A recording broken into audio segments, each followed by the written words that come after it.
Every generation gets one moment that redefines what's possible. A line in history where everything before feels like preparation and everything after becomes inevitable. We're standing at that line right now, and most of us don't even know it yet. Because in 2026, humanity doesn't just go back to the moon. We begin the irreversible process of becoming a multi-world species. This is that story. Right now, across 3 continents, machines are being assembled that will never touch Earth again. Habitats that will become homes. Rovers that will carve the first roads. Power stations that will light up the dark side of another world. Every component, every system, every line of code, they're all converging on a single point in time. Not the distant future, not some abstract tomorrow, 12 months from now. This isn't your grandfather's space race. In the 1960s, we went to the moon to prove we could, to plant a flag, to win. This time, we're going to build. And the infrastructure, launching in 2026, isn't designed for a few days or weeks. It's designed for decades, for permanence. The question isn't whether we can reach the moon anymore. It's whether we can learn to live there. Picture a station orbiting the moon, not circling Earth, circling Luna itself. The Gateway.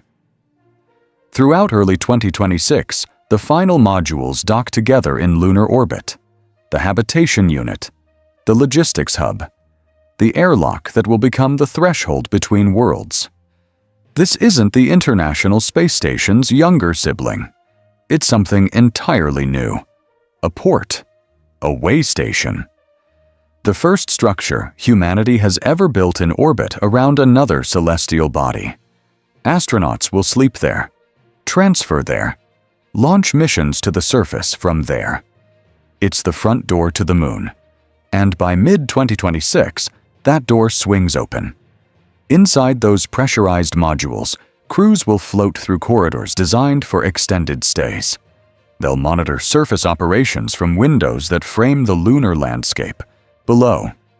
They'll coordinate supply transfers, manage emergencies, and prepare for descent. The Gateway isn't just infrastructure. It's the first outpost of a new frontier.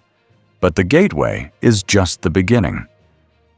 Below, near the lunar South Pole, the surface is transforming. Commercial landers are touching down every few months now.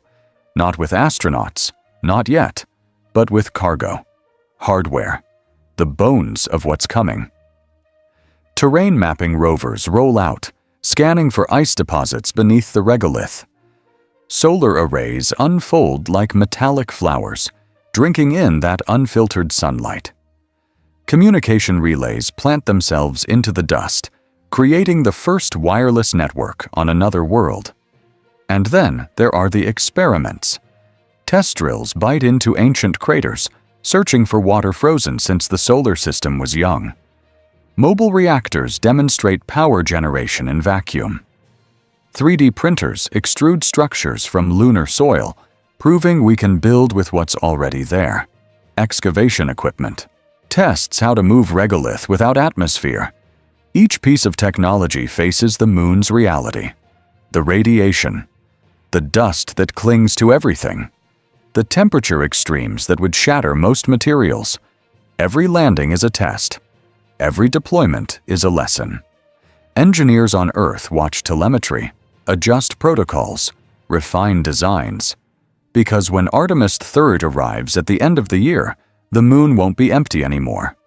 It'll be ready. In April 2026, 4 astronauts will climb aboard Orion and leave Earth behind. Artemis II.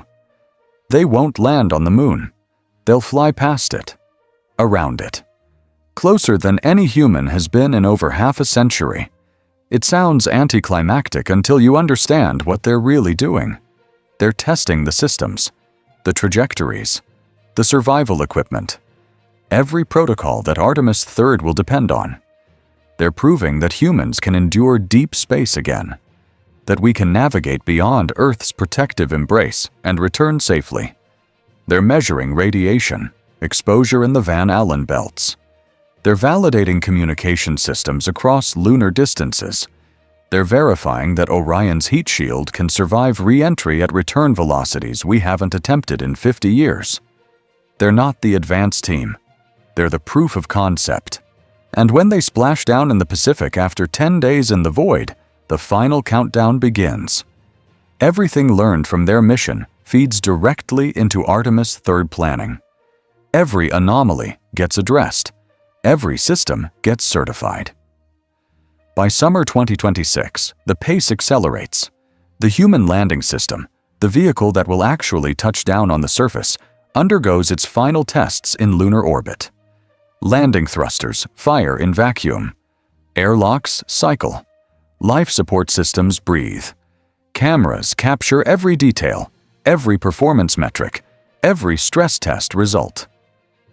On the ground, the first semi-permanent habitat arrives. Not a tent, not a module. A structure designed to withstand micrometeorites, radiation, temperature swings of 300 degrees. Its walls are layered, shielded, built to protect human life in an environment that's fundamentally hostile to it. Inside, there's living space, workspace, storage for samples and equipment. Environmental controls that will maintain Earth normal pressure and temperature. Systems that will recycle air and water with unprecedented efficiency. Pressurized rovers, mobile homes really, get positioned in strategic locations. These aren't the golf carts of Apollo. They're expedition vehicles with life support, navigation systems, robotic arms for sample collection. They can travel dozens of kilometers from base. They can sustain 2 crew members for days if necessary. Refueling depots stockpile propellant. Emergency shelters install themselves like chess pieces across the landing zone. Backup power systems, spare parts caches, medical equipment. Every contingency gets planned for. Every failure mode gets addressed. Because in 2026, we're not just visiting, we're staying. And that changes everything about how we prepare. Every element is autonomous, self-deploying, waiting. Because when humans arrive, they won't have time to set up camp. They'll have work to do. Late 2026. A woman and a man descend toward the moon's south pole in a gleaming silver craft. The first woman to walk on the moon. The first person of color. The first humans to set foot there in 54 years. But this time, the script is different. They don't bounce around for a few hours, collect rocks, and leave. They stay for a week. They enter the habitat that's been waiting for them. They power up the rovers. They drill for ice and confirm what the robots suspected. There's water here. Fuel. Life support. Everything you need to sustain a presence. They conduct the first experiments in sustained lunar habitation. They test mobility systems in partial gravity, learning how human bodies adapt to 1/6 Earth weight over days, not hours.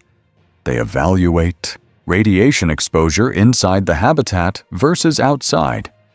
They demonstrate resource extraction, processing lunar ice into drinkable water, into breathable oxygen, into rocket propellant. They deploy additional sensors. They troubleshoot equipment that didn't perform as expected. They discover things the robots couldn't. The texture of the regolith under boot. The way dust behaves in low gravity. The psychological reality of being farther from home than any rescue mission could reach in time. They don't plant a flag and walk away. They turn on the lights. And those lights stay on after they leave. And here's what most people don't realize. Artemis III isn't the end of 2026. It's the beginning. Because once boots are on the ground, once systems are validated, once we prove humans can live and work effectively on the lunar surface, everything changes. Commercial contracts get activated. International partners commit their modules. The next crew starts training for Artemis IV's, a longer mission, more construction, deeper exploration. Supply chains establish rhythms. Launch windows become routine. The moon stops being a destination. It becomes a place. So why does 2026 matter? Not because it's ambitious. We've been ambitious before. It matters because it's the year the infrastructure outpaces the symbolism. For the first time in human history, we're not going somewhere to prove we can. We're going because we're building something larger than a single mission. A gateway that will coordinate lunar traffic for decades. A surface network that will expand with every landing. Protocols for living off-world that will inform every destination beyond. 2026 is the year we lay the foundation, not for a base, for a civilization. There's a photograph that's going to be taken late this year. An astronaut standing on the lunar surface, helmet reflecting the distant Earth. But in the background of that image, you won't see emptiness. You'll see lights, structures, machines working in the distance. You'll see the first permanent human outpost on another world taking shape. And when that photograph reaches Earth, when it circulates through every screen and feed and network on our planet, something will shift in our collective imagination. We'll stop asking if we can live beyond Earth and start asking where we'll go next. The year we stopped visiting. The year we arrived.